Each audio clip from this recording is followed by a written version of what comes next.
So now that I kind of got a feel for who you are, I want to present a little bit about my view of mathematics and sort of from the history. So I'm Turtle Mountain Chippewa, and in our language, we call our tribal name is Anishinaabe, which means original people. Um, and you'll find that most native tribes, in the name of their what they call themselves in their language is something about people. It's the people. So that's how we are. I've worked with the Gila River, Salt River, of course, a lot with Salt River being here, the Pasquiyaki. Up north, I worked with the Saginaw Chippewa tribe, and then Little Priest College over in Nebraska. I did a week-long workshop with them. So some professors and I, this is back in 2014, we made a proposal for something we called the Indigenous Scholars Institute, and we go from the bottom to the top. This, I'm not quite pleased, but these were just the images. Actually, we had a native art teacher here, Roger McKinney, who has retired. He was supposed to do the logo, but he didn't get around to it. So I just put something together to hopefully get him going. So it's not, anyway. The idea is that education gets you to step up. Those who have gone in ahead, these are supposed to be hands helping up the next generation, right? So this is the way we learn, the way we make progress. And today, I'm going to show you how I look at math as being a tool, not necessarily a tool to get things done, although it oftentimes is. The various fields, like, if you're doing lighting for a theater thing, you've got to get, the brightness just right. You got to get the aim just right. So there's geometry, there's all math in there. But the other thing that math does is just learning it. I liken it to like an athlete going to the gym. You lift weights, right? Not necessarily because you're going to be a weightlifter, but because you want to build the muscles that help you to get that ball there or catch it or whatever you're doing, but you go to the gym to build those muscles, right? Math helps build the problem solving, the concentration building. That's the way I think of math. Okay, not just as an end, a means to itself. Okay, so I'll also let you know I struggled with math. In fact, I almost dropped out of college because of math. High school, I stopped taking math my junior year, mostly because I didn't like my math teacher was sort of picking on me for. He was also my driver's ed teacher over the summer, and we'd drive around. I thought I had a good relationship with him. I got into his class, and he just kind of that was his way of just kind of making me the butt of all his jokes. And I just said, I'm out. I don't need math. So I didn't take. I stopped about halfway through. I didn't take math my senior year. Really wasn't planning to go to school, college, but Dad said, well, then you're going to pay rent, and you're going to pay for your car insurance, and you're going to do that. I said, oh, you mean if I go to school, you'll pay for all that? Yeah. Okay, I'll go to school. So that was mostly my decision, and then everything else came from there. But I had difficulties because I'm dyslexic, and you'll see as we work through things, I will tend to transpose numbers. I have difficulties with numbers. I sometimes have difficulty with reading because I don't do it in the same order that it's supposed to be done in. It's more, for me, it's more of ordering. I jump ahead. What I found out is it's actually, if you look at it in the right way, what a disability could actually be something that makes you strong. And what it does is once I get something down, it takes me a time to learn it. Once I get it, I can go through things. Once I do it the way I'm supposed to, I can do it actually pretty fast. But I have to get there. And I can't get there with everything, but that's okay. That's the part is we don't have to be great at everything, but what we need to do is find what we're good at, build on that, and become good at that. So here's what I found on some research when they look at where does a math question, when you take a math question in, where does it go? Well, what they found is that there's this thing called the amygdala. And again, it's kind of out there, and I didn't even know what amygdala was about 5 years ago or something. Now it's all over the place. What does the amygdala do? It's a sort of the place of emotional memory. And it typically gets us into that fight or flight if we feel under duress. Okay, we feel like we're not in a safe place. That's where the amygdala comes in. And what they found in their research was that when students start reading a math question, a math word problem, the students, the activity of the brain in the amygdala area peaked. Okay, so goes through and so that's the brain's emotional surge. So during the stress, there's more activity. So this is, reading this question, getting stressed out, and it's not in the prefrontal cortex. It's not in the place where they could actually work through and solve the problem. And they said even something like a frowning face. So, teachers frowning at you. Don't you know what you're doing? Frowning. That could cause this sort of stress reaction. And it's less likely you're going to be able to respond. But what they found also is that the stress reaction may hit hardest the students who might otherwise be the most enthusiastic about math. So, and that was kind of me. You give me pressure, I don't do well. And I start to hate that thing. But you let me find my way through, I actually kind of like math.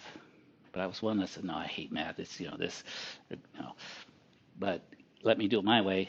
I can become enthusiastic. So that was the thing, is that the way we teach, something that maybe you've struggled with, if you find your way through, that might actually be your great passion. So I've looked at, kind of gets into psychology, but the brain mapping, the right side of the brain, here's this emotional memory part where the amygdala is. And again, that's where the math question comes in here. And we're remembering, oh, they're going to make me go to the front of the board and they're going to laugh at me, or this, all these things come in, and then, but we can't process it. Let's see, here's the mental math area.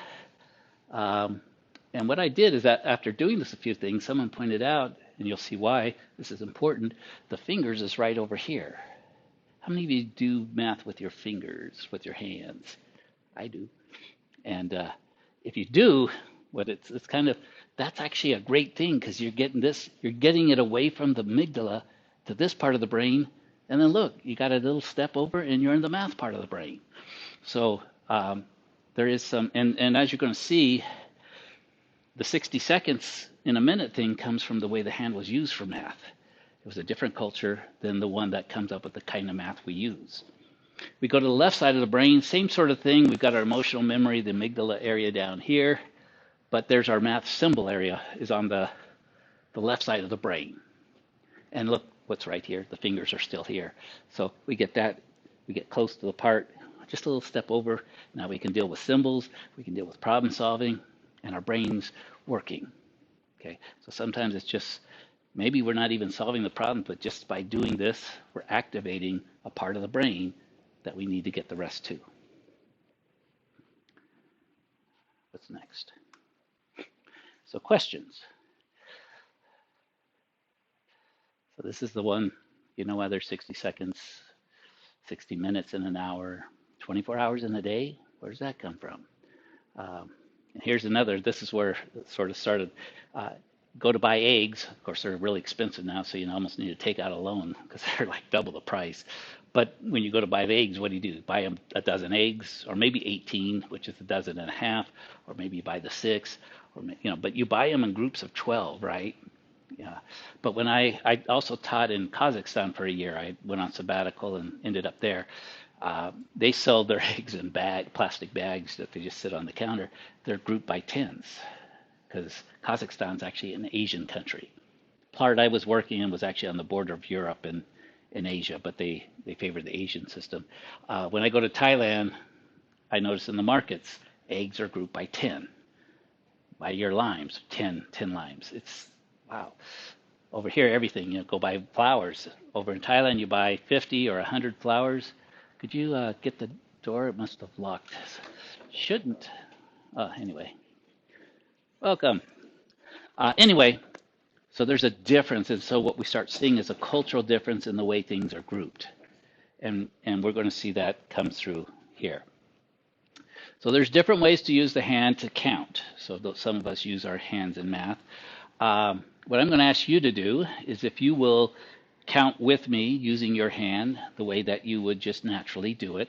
If you want, you can stick it on our table so nobody copies you, or I'll stick mine behind my back so I don't influence anyone. But I want to see the different ways that we use our hands to count.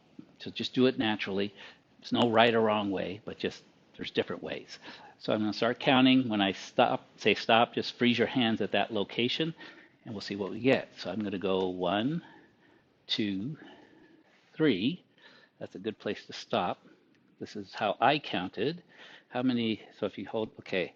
So I see that. So we're kind of same tribe here, same. So we went right, 1, 2, 3.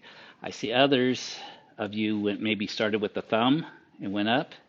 So that's another, as you'll see, another tribe.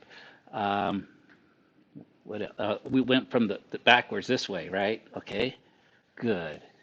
So kind of a combination of that. Okay, we're all there. Uh, Let me show you. And again, this comes from a book. This is a huge book on the history of math, but they go all the way back. So there's this sort of, we'll call it tribe A or group A that counted with their thumbs and they go up. But look at this. So, this is 5. Nobody did this though. B, they start, this is 0, and they count down to 5. Okay. Could you imagine these two groups of people?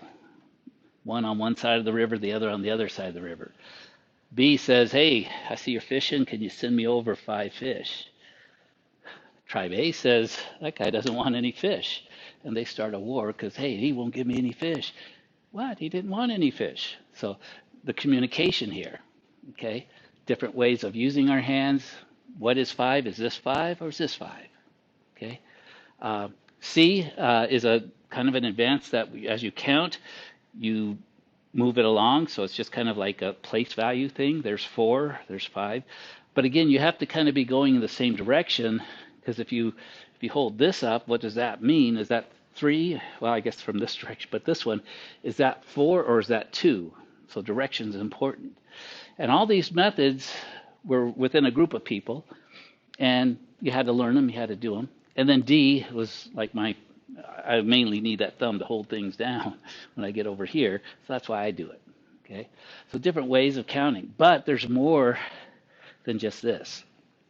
Think about it. We all use our fingers for a whole one finger for one, but there are methods of counting where you could use this little segments, and you can actually get up to 14 if you count the thumb as having 2.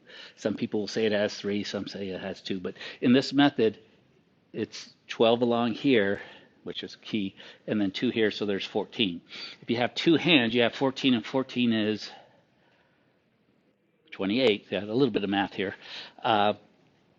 What's the significance of the number 28? Thinking of time. Thinking of next month.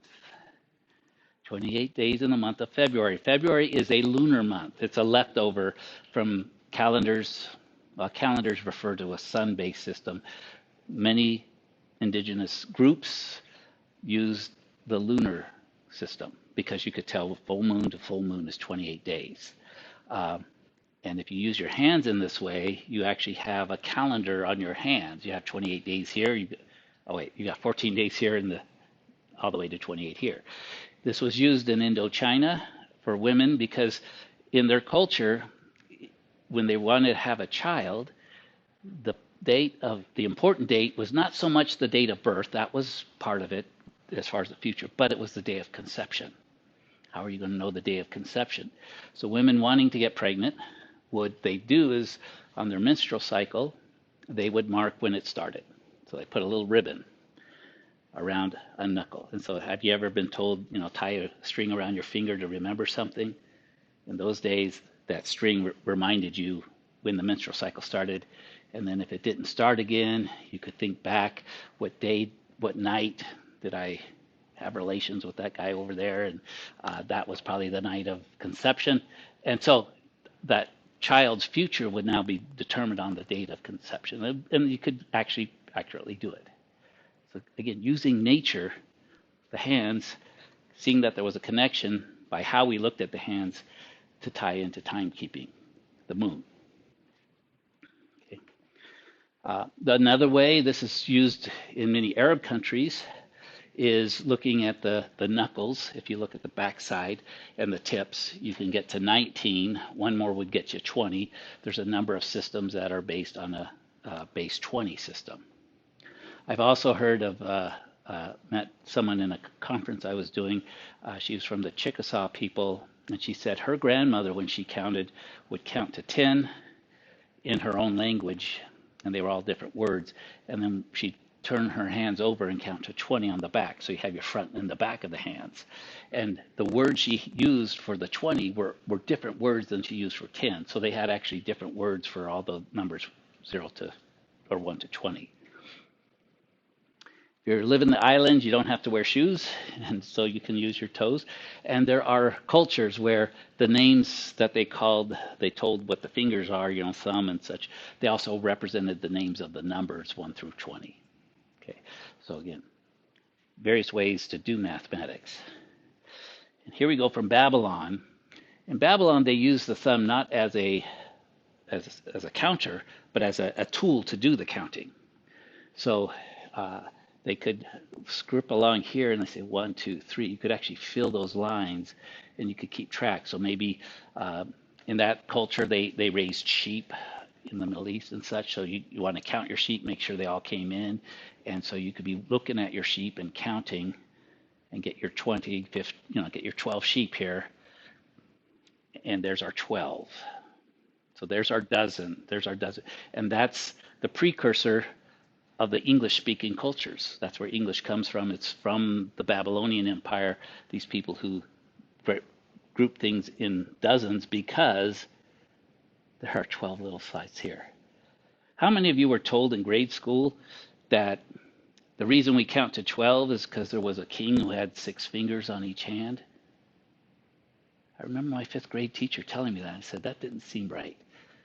Maybe there is someone who had 6 fingers, and they got 12, and because they were king, that's how they said it. But it didn't seem to fit right. We all have these 12, at least, that makes more sense, that everyone would have these 12. Why is there 12 inches in a foot? Because that comes from a measuring system through the Babylonians and the English, right? English language. And it was because this is how they saw the hand. But what did they do with this other hand?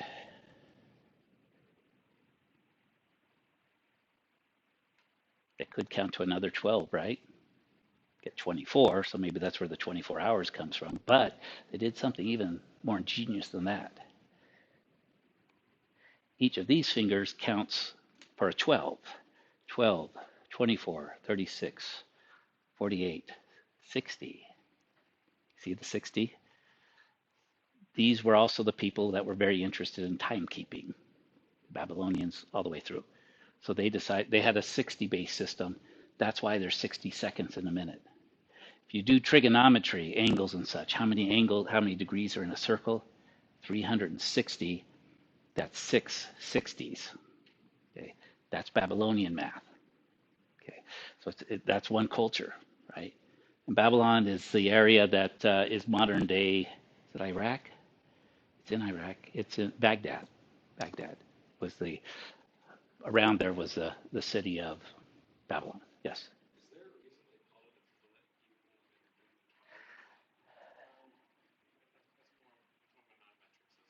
Right. It's non-metric. I think because at least on my foot, my foot's actually 12 inches. So I think for builders, a foot ended up being about because of what they put the inch at. It was the foot was. So I think that's. But a lot of this, I do those sort of things. Of where could that have come from? Well, it must have been from this, and it makes sense. Again, it's within that English language. Um,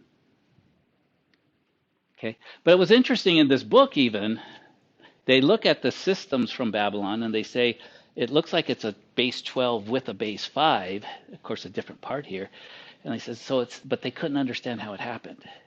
But in the first part of the book, they give this, and it isn't it clear that they use a 12 and a 5. 12 and 5 is 60. It's right there. But about 2 chapters down, when they're explaining something else, it's like they couldn't understand. They couldn't prove that it came from there. This is proof enough for me. The hand tells you everything you need to know about math. Um, okay. Again, another cultural aspect of math is language. And we are here till what time? 11:50. Okay. And just to kind of chill out a little bit here, because I need to catch my breath. When I get presenting, I forget to breathe sometimes. So if I pass out, just slap me and I'll wake up. Um, 11:55. So most time you'll see class will have a presentation at the beginning, the start, and this class has 5 credits. I'll share something with you. We have the same amount of content as a Math 142, which is only 3 credits. So what should we do with those extra 2 credits? Give you time to work. Okay. So that's what this if you stay in and work with this, you may very well get everything done in class. Or you may leave early and do it on your own, or we'll show you. You've got a lot of things you can do. Okay, you'll be here. And the thing about being here is, then yeah, second half is I'm here to answer questions. So it's you work questions, you get them answered. Because sometimes in math, that's the hardest thing is you're stuck on something. But sometimes if someone else could explain it, it's a little thing that you could get moving forward. But if you don't have someone to help you explain it or some video to look for, you get stuck, right? Can't make forward. But that's why if you're here, we get you unstuck quickly and keep you moving. Okay, so the other part is language. I told you my wife is from Thailand. Actually, I have an adopted brother from Thailand that lived with me during high school. And the way they talk in their language, their number language, nung, song, sam, si, ha, and again, it's a tonal language. 10, the word for 10 is sip. What happens when you get to 11? It is sip et. Now, what they've done is sip nung doesn't sound good, so they just went with sip et. But it's literally 10 with one more. 12 is sip song, literally 10 with 2 more. It is a perfect base 10 language. In my experience, Chinese is that way. Everyone I've met the Japanese, Koreans, they tell me any Asian language, it's a base 10 language that works in this way, that whatever the word for 10 is, 11 is going to have that word with the word, a word for 1. And again, occasionally, they always do that. And then the other part of this is, look at this, when they get to 20, 30, 40, the sip is on the other side. We're going to see English has some big problems, but this is an Asian language. And then again, also when they get to 100, okay, we have a word for 100. They do. It's called a loy, depending upon which part of the country you're in. Sometimes the R is pronounced as an L. 1,000 is called a pun. Okay, we have that. But when they get to 10,000, they don't say it's 10 pun. They say it's another word. It's a moon. And 100,000 is not 100 moon, or it's a san. So they have actually words for each of these big groupings, showing that the language, the culture, is a base 10 culture. So that's why you go to Asia, you buy eggs, you're going to buy 10 eggs. Now, donuts are new to, so when I go over there, they've got Dunkin' Donuts still sells a dozen donuts, or 13, but yeah. So then you have to buy something like that. So let's talk about English. So English, we get to 10, right? So we got the 10. And a lot of times when you study a language, that's where you stop. But what you have to do is you have to go to the next ones to see if the language is really base 10. What's our word for the word after 10? Should be 10 with one more, right? But it's not. It's 11. Now, some people say, well, that's an ancient Irish word for that means 10 more, something anyway, but it's not in English, and 12 isn't either. But look at 13. Do you see the word for 10 kind of there? Yeah, the teens. So this is 3 with, but there's also, how many of you have had problems with 13 and 30, right? They both sound alike. And is it 13 or 30? 15 or 50? The way we do it, the way we say it in the language, it's hard to tell. Whereas in an Asian language, it's very clear where the 10 is. If it's first, then it's in the teens, right?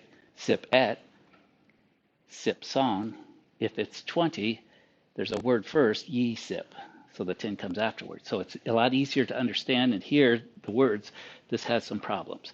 And again, what you see is culturally 12 is a important number, and so it's remained as something separate. And the reason I say this is a problem because when I was a kid, I had an older sister. She's a year older than me. And my mom said, she got to stay up later. And I said, well, when do I get to? She goes, when you're a teenager, you can stay up an extra hour. So when I was 11, I announced, okay, I get to stay up an extra hour. She goes, no, you're not a teenager yet, not till 13. I said, no, I'm 11 teen.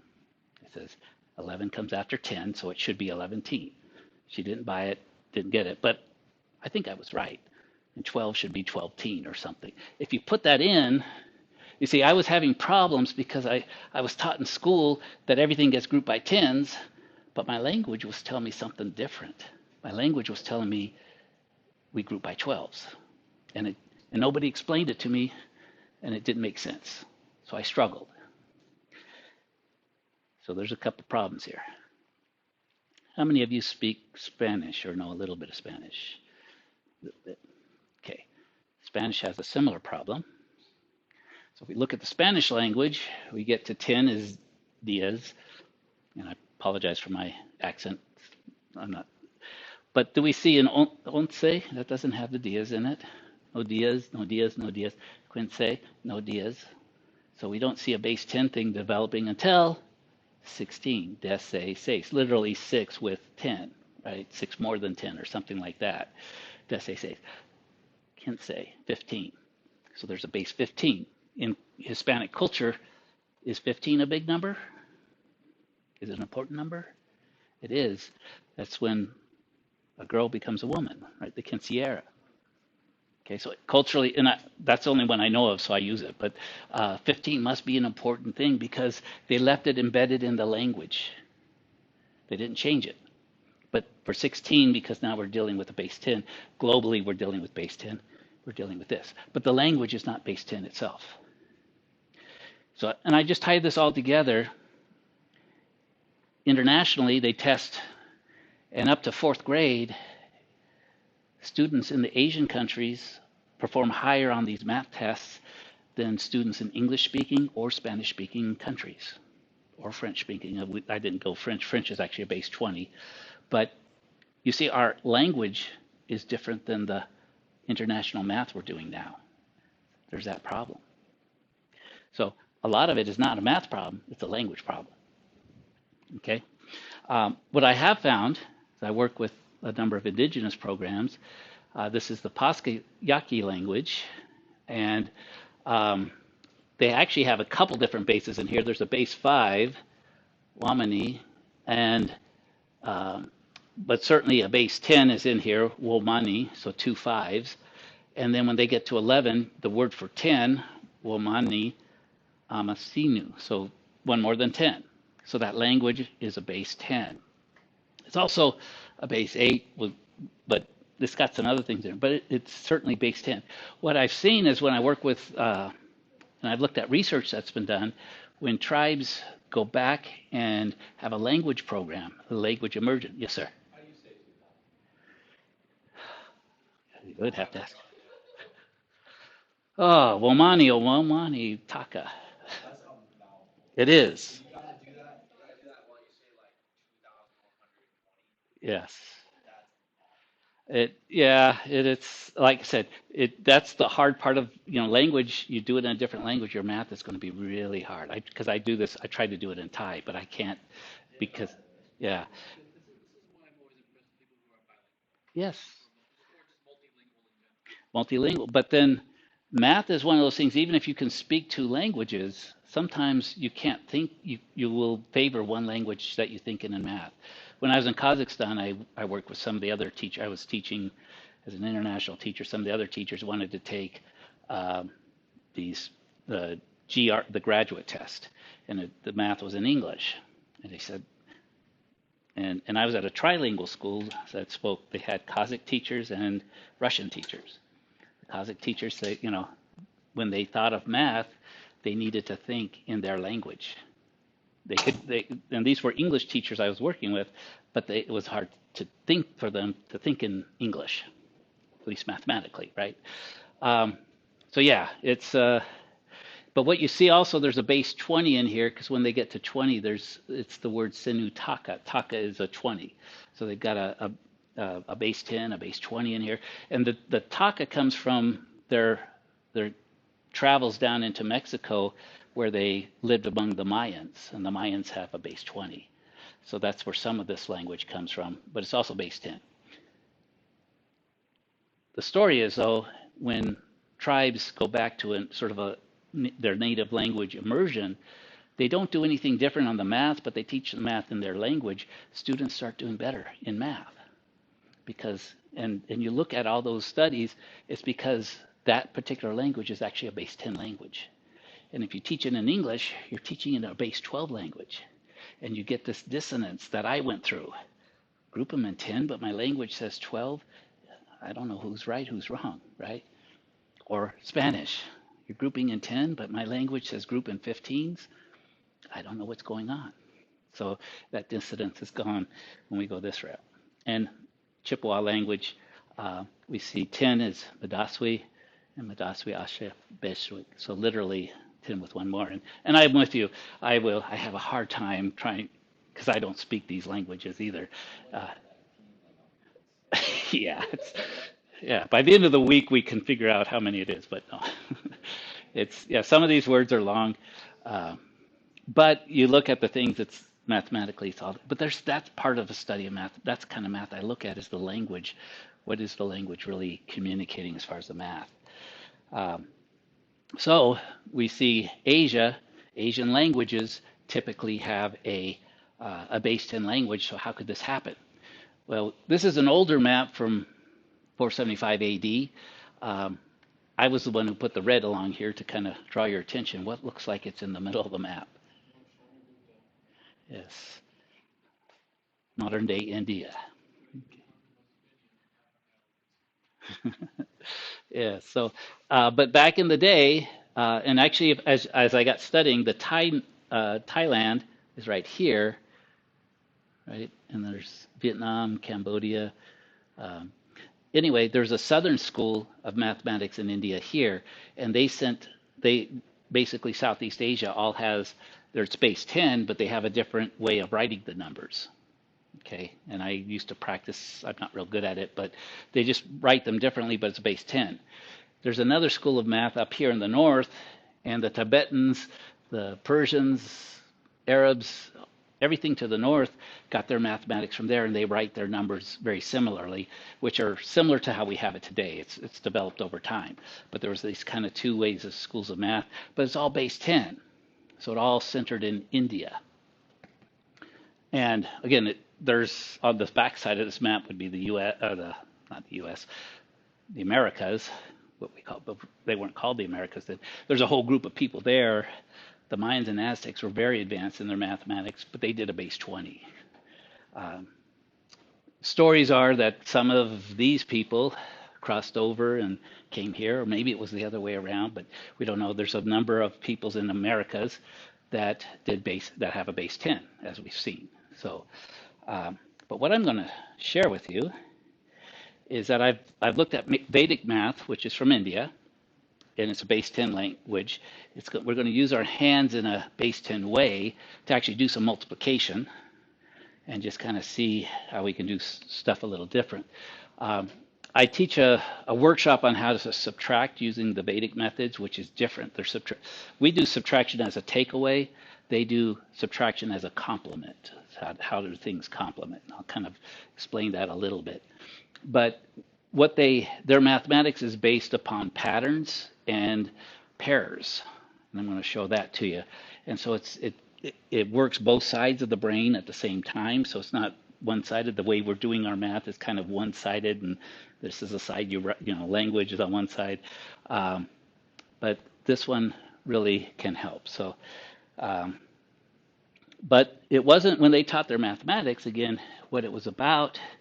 It wasn't their culture was not about accumulating things, although they had palaces and stuff and beautiful things, but the greatest thing you could do is build yourself up, you know. So it wasn't what you owned, it was what you knew, how you know, how you learn things. So along with this culture of learning, so this is kind of where I get into this is where I get my classroom rules from, because I don't have any classroom rules except there's sort of these two. So what they believed in India was that what we do own is our actions. So I can't really own the earth because the earth owns itself, right? This computer, I use it, but is it really mine? Someone could steal it from me. It's what is mine? What belongs to me are my actions. I own those. I put them out in the world. So it's this idea that we own our actions. They divided the actions into two types. There's skillful actions and unskillful actions. What would you say is a skillful action? How could you identify something as being something skillful? Creative thought? What makes it? What would make something be skillful?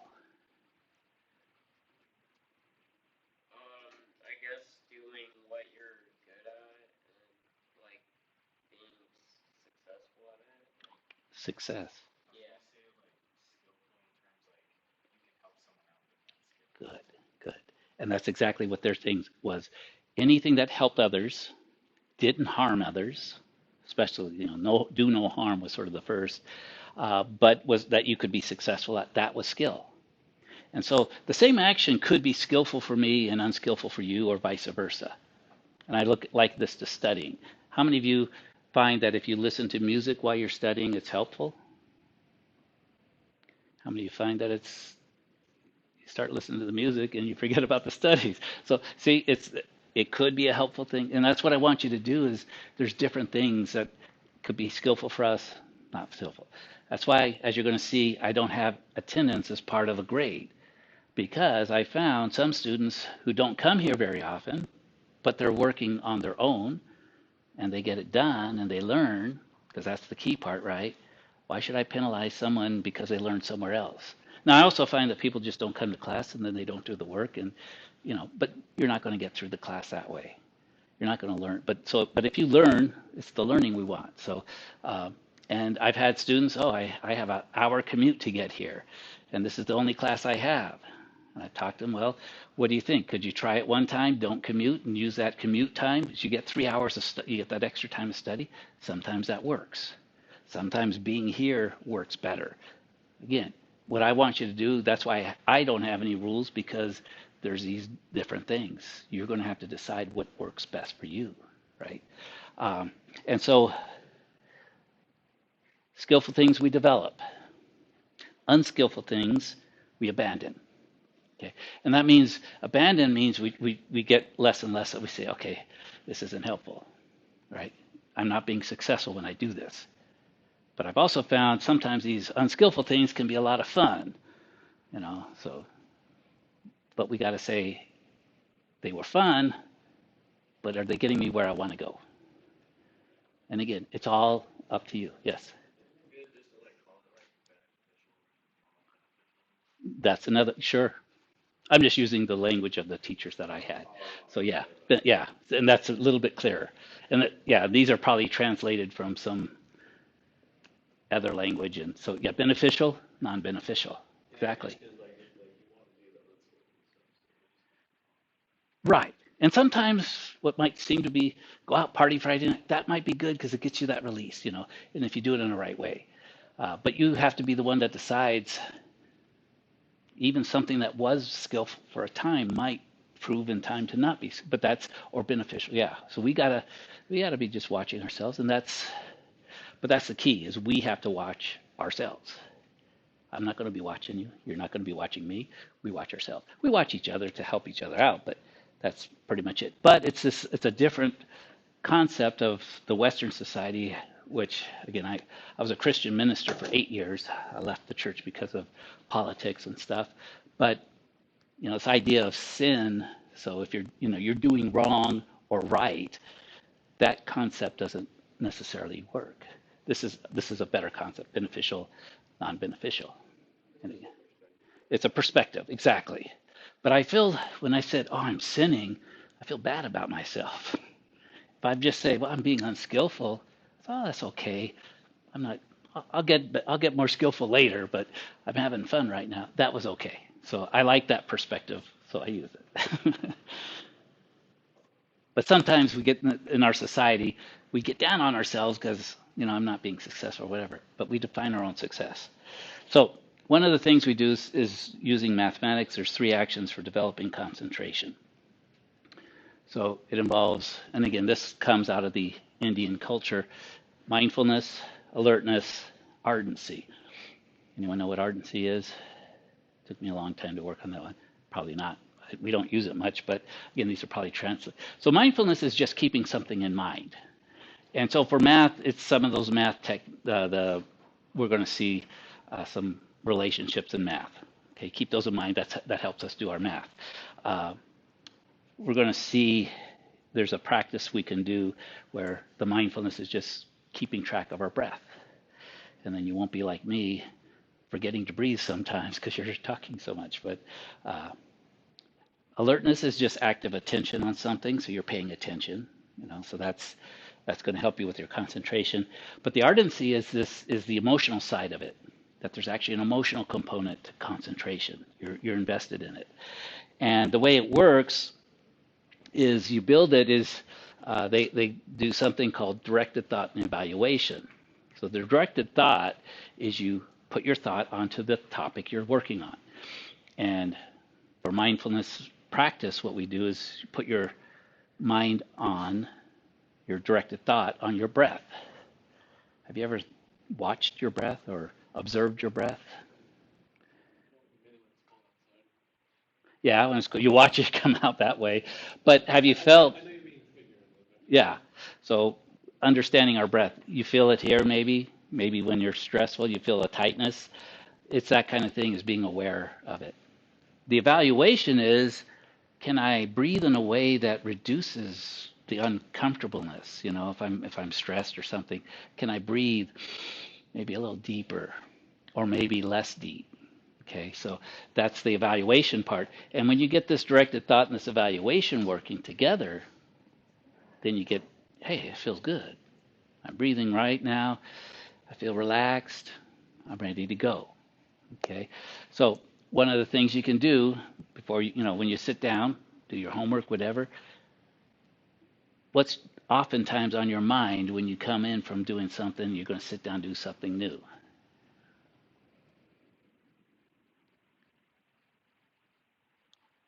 The traffic, the guy that cut you off on your way to home to get, the past, right? It's with you. Maybe work, something, it's on your mind. Now you're supposed to sit down and study, but you keep thinking, that guy cut me off, and you can't get that out of your mind. So direct your thought, okay, I'm going to sit down, I'm going to do some math, I'm going to do some history, whatever you're working on. Get yourself in this state, and it can take just maybe 1 or 2 minutes. And once you get there where you're kind of happy, I'm happy, I'm going to be studying now because I don't have to think about that guy who cut me off. Then you're able to get more done. And so this is with breath watching. The directed thought is you think, I'm breathing in, I'm breathing out. You just watch the breath go in and out. You're just aware of it. Isn't that meditating? It can be, yes. It's a mindfulness practice. It can get you into meditation. The evaluation part is, am I breathing long enough, short enough? Is it feeling good? And then the final thing, yeah, it's pleasurable. Just let it spread. So it's a mindfulness technique. It helps you to focus your attention. And again, when we saw that the math part of the brain is up here, it helps us just kind of clear everything out, opening it up. Okay. So now I'm going to show you from India how they did their math. And when you came into grade school, at least I don't know if they still have these. When I was a kid, they had something along the top of the blackboard. Of course, they had blackboards. Now they got whiteboards. What was up at the top? The number line. Yes. ABCs sometimes too, but number line. So we were taught in the Western world that numbers come in a line. There's number lines, there's timelines. Everything is on a line. But in many native cultures and in India, they saw numbers as being in a circle. And so I'm going to show you this just kind of quickly. Is they have a sutra by one more than before. So to start counting, we have to put a one somewhere. And I chose to put it there. Why not? And then by one more than before, we start creating the next numbers. 1, 2, 3, 4, 5, 6, 7, 8, 9, and 10. Now that these numbers are in a circle, do you see any patterns to these numbers?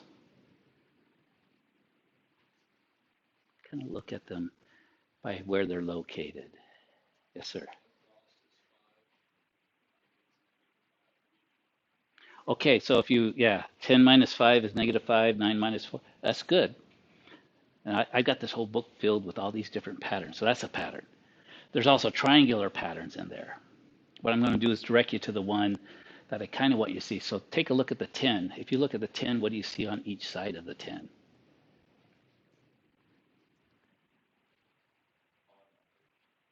Odd, but what about those odd numbers? They add up to 10. So 9 plus 1 is 10. 8 plus 2 is 10. 7 plus 3 is 10. 4 plus 6 is 10. And 5 plus itself, 5 plus 5 is 10. So these are what are called the complements of each other. And you look at your hand, if you do 9, there's a 9 and a 1, right? You do 8, there's 8 and a 2. The complements are right there. 3 and a 7. So it's natural. And this is the way in India they did their mathematics. They based it on the complements of 10. So what they would do in grade school, instead of teaching addition facts or subtraction facts, they would teach these relationships. So that when you see 7, you think of 3.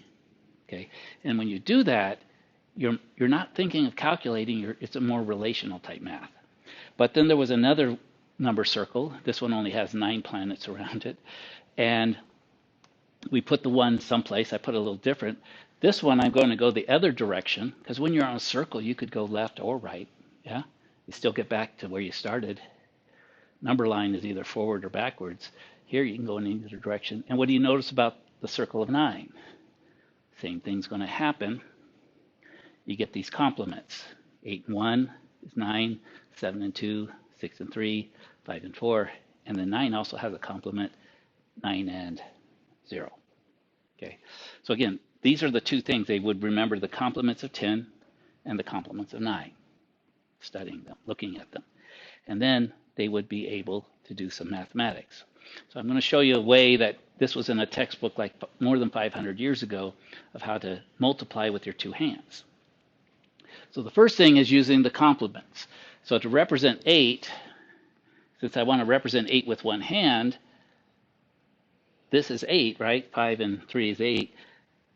If I look at this, I look at it as being the complement of 10. So this, I see 2, this would be 8.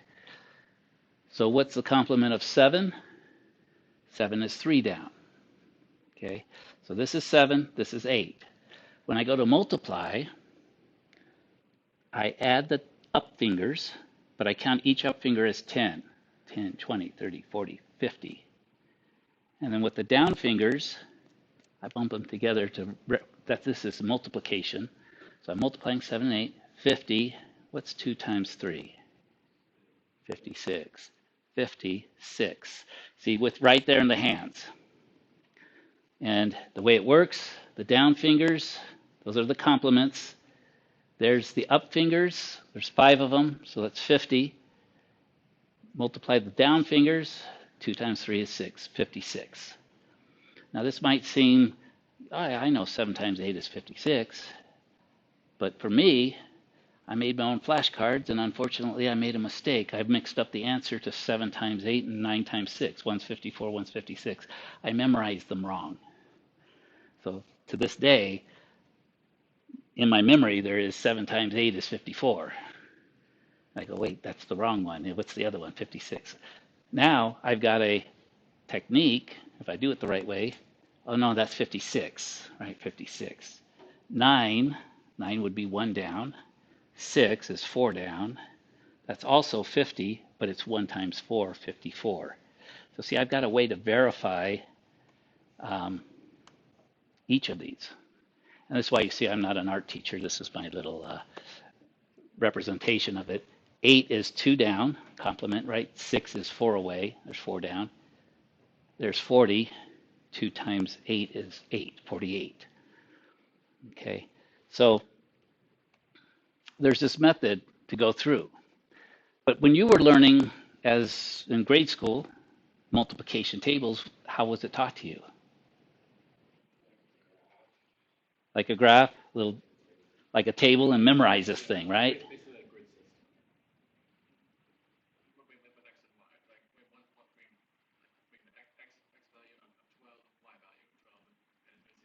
Yes, and line up and and memorize that table, right?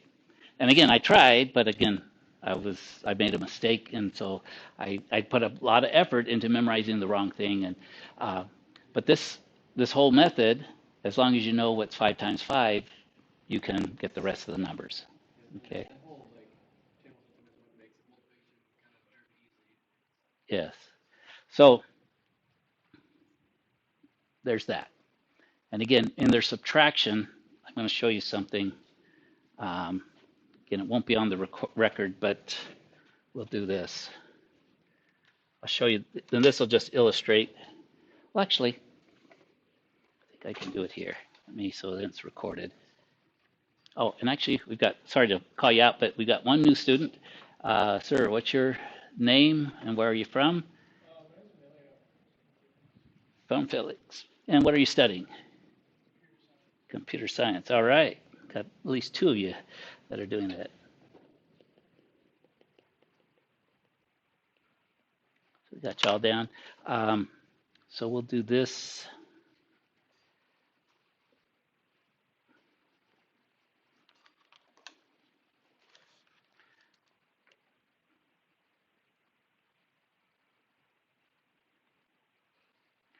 Okay, I'm going to show you again, kind of the difference. So I'm going to take a number, 1 million. We're going to subtract 875,261. So how were you taught to do this subtraction? Where do you start? You start from the right and then go to the left. Okay, so at the right we've got 1 minus 0. Can you do that?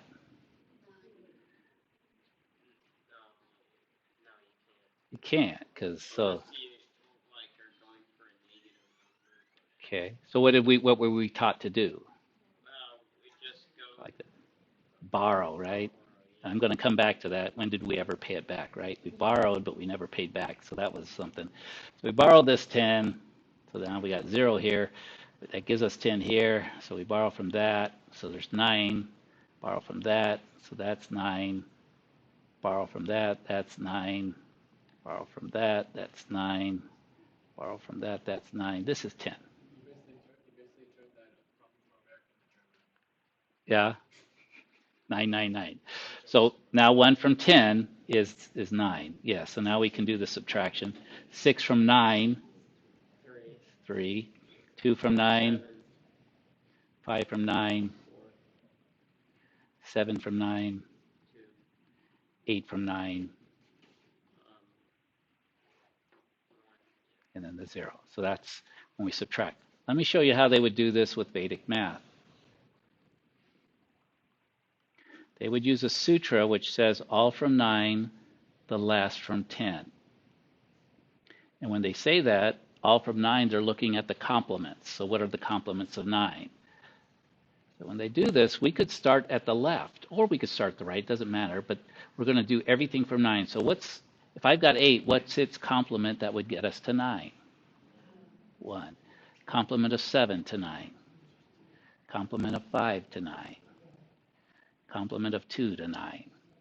Complement of 6 to 9. Complement of 1 to 10.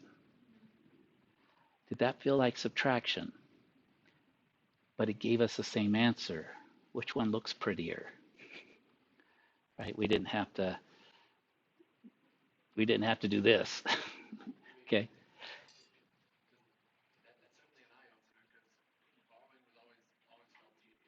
It did. And it was you borrowed, but you never paid it back. So all your math teachers have been teaching you to be stealers, right? Because when you borrow and don't pay back, that's theft. They should have said, no, don't borrow, just steal it, just take it. Because that's what you do. You never, but don't call it borrowing when you don't ever pay it back.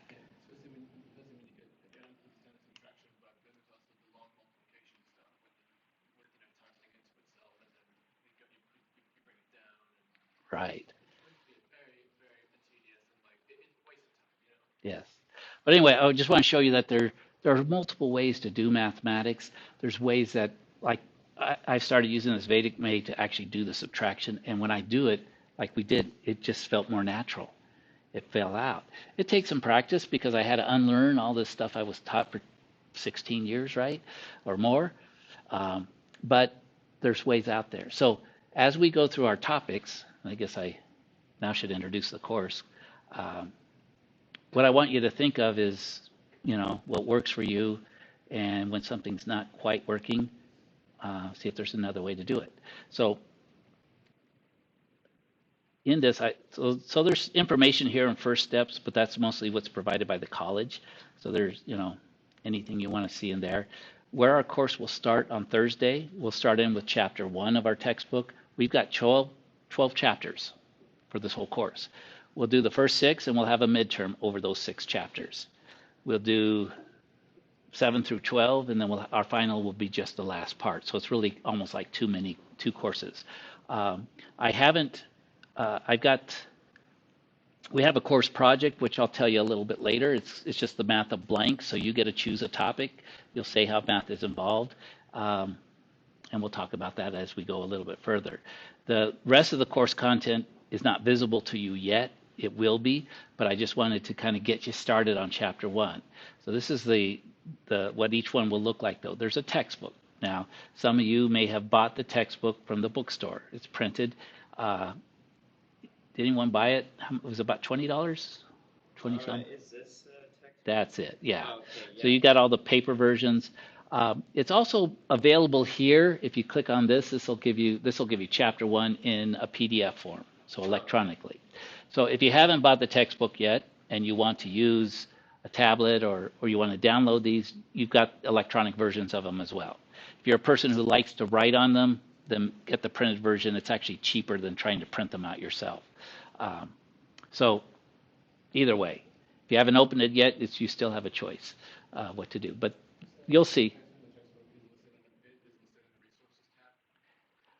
Yes, and then in the resources tab, there is a full textbook of all 12 if you want the whole book at once. But each section will have just the chapter we're working on. And again, the goal is kind of to, I would say don't read it. It's not like this is a reading assignment, but scan it. When I do math, I typically will look at the examples. Oh, okay, we're doing this sort of stuff. But that's a resource that's here. Okay. The second thing is there's something called a mini lesson. Notice it says it's optional. In here, they've got some of the homework type problems broken down. Let's see what's in here. How many of you have used the Moore system before, MOER, in another class? You may have used it as a separate, and it is separate, but I found a way to integrate it into Canvas, so you won't actually have to go, you'll be in Canvas, although this little window is actually in a different program, but you'll never know the difference. So I'll go here.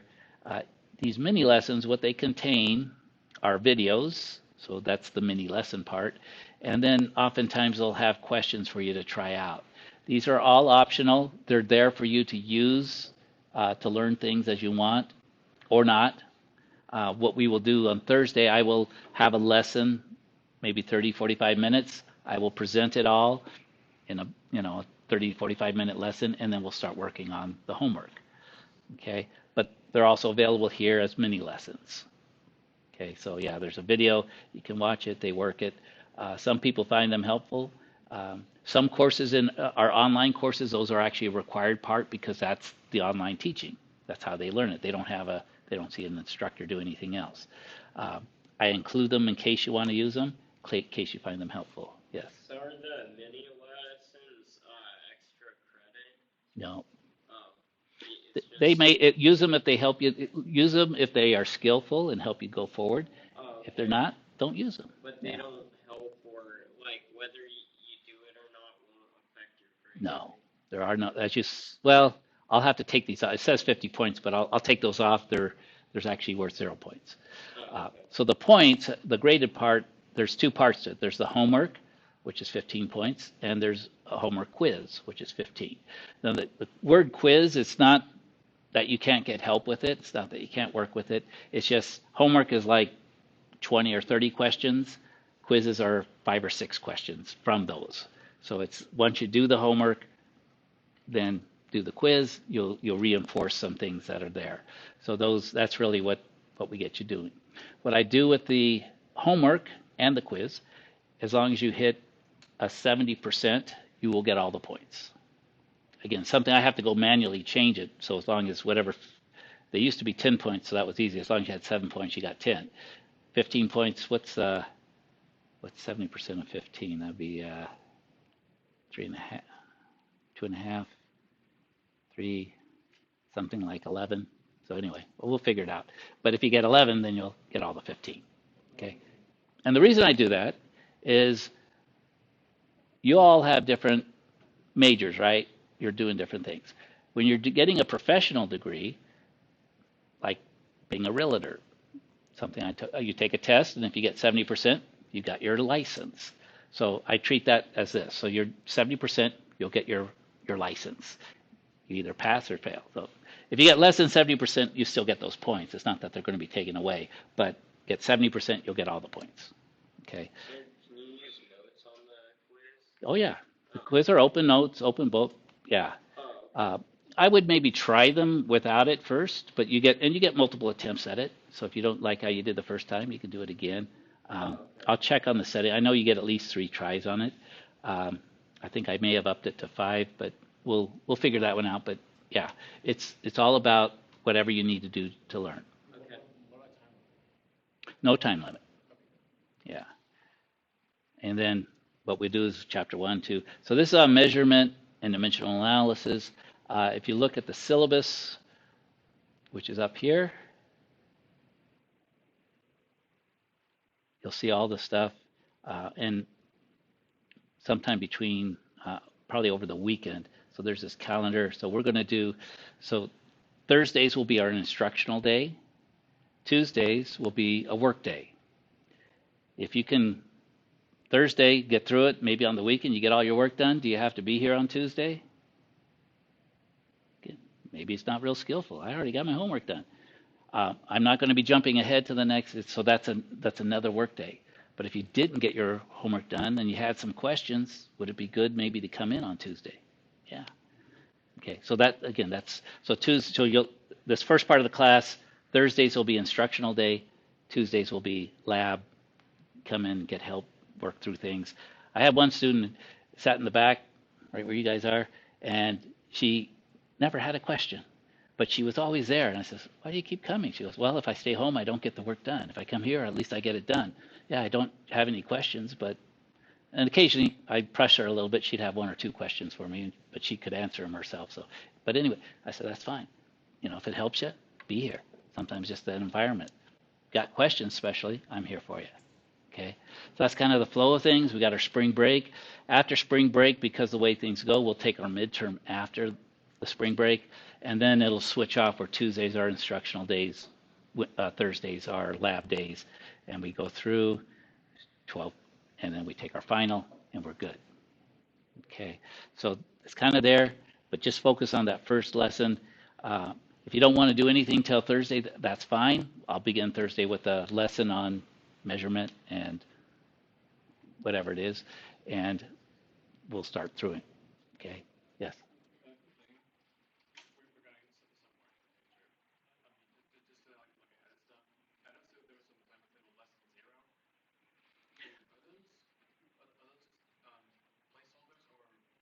Lesson 0.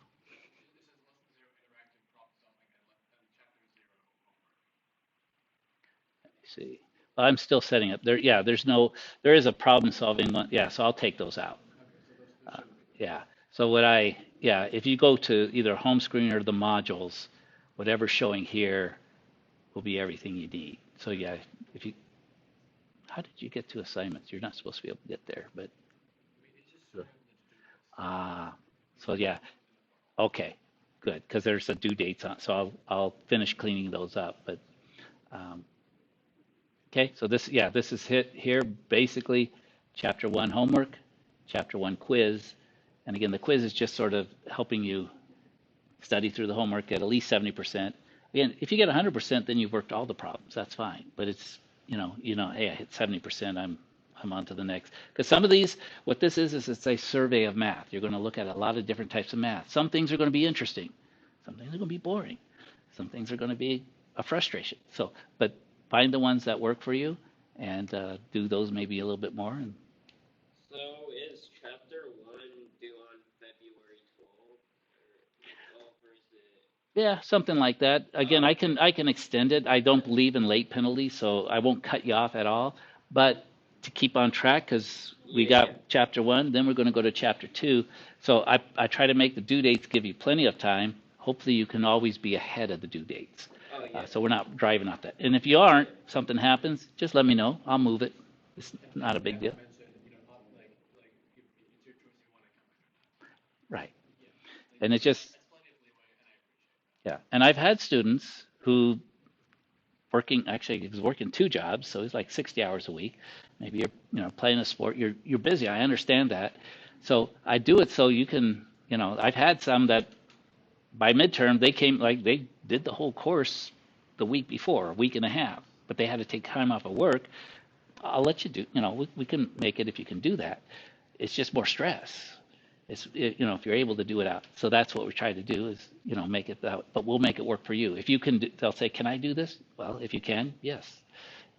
You know, can you learn it in a week? It's possible, but it's, you know, I will make all those options. So Oh, as long okay. as, yeah, Yeah, so I wasn't asking because of the extension. I just want to make sure that's the right day. yeah, it's long enough away. What I would like, so we got Thursday and then next Thursday we do the lesson, Tuesday. Next Thursday we're starting at chapter two. It'd be nice if by next Thursday you're done with it, so that you Oh, can then okay. focus on two. But it's not required. Oh, okay, so on Tuesday, it's still like next Tuesday and just going forward, it's like homework day though. It's just one Right. day.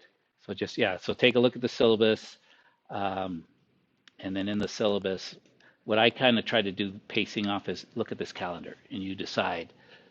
Um, Yeah, it'd probably be best, by the 14th, and I can, like I said, I can move it if you aren't done with it. But by the time we get into two, to be able to do two, it's probably be good to have one done. Yeah. Uh, but these are not always building on each other. Like this is linear equations, and the percentages are kind of different topics. So you could also do these out of order. So if you get behind on one, you might say, "Hey, can I just skip that one and come back to it later?" Yeah, just we'll pick you up with the next ones, and we'll make sure we can extend it for when you need it. Okay, so just uh, and this then we got these two do go to five and six go together. They're financial math. So once you do five, six is this is savings, this is loans primarily, so they go together. But everything else can kind of be done in different orders. All right, I think we got everybody's name. I haven't memorized them yet, but I'll get there. Got my names down. Um, any questions? All right.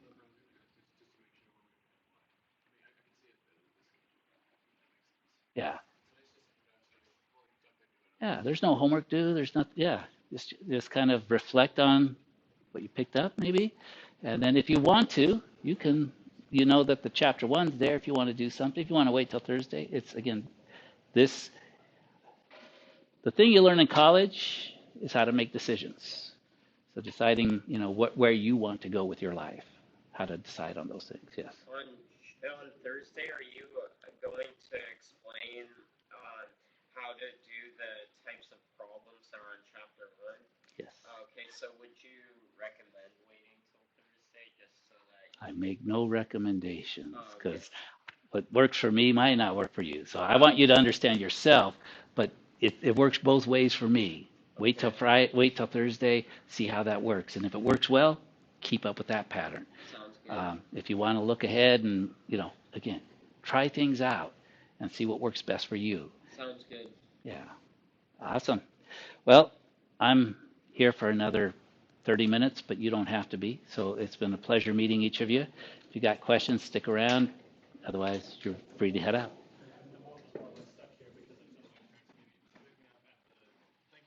Thank you.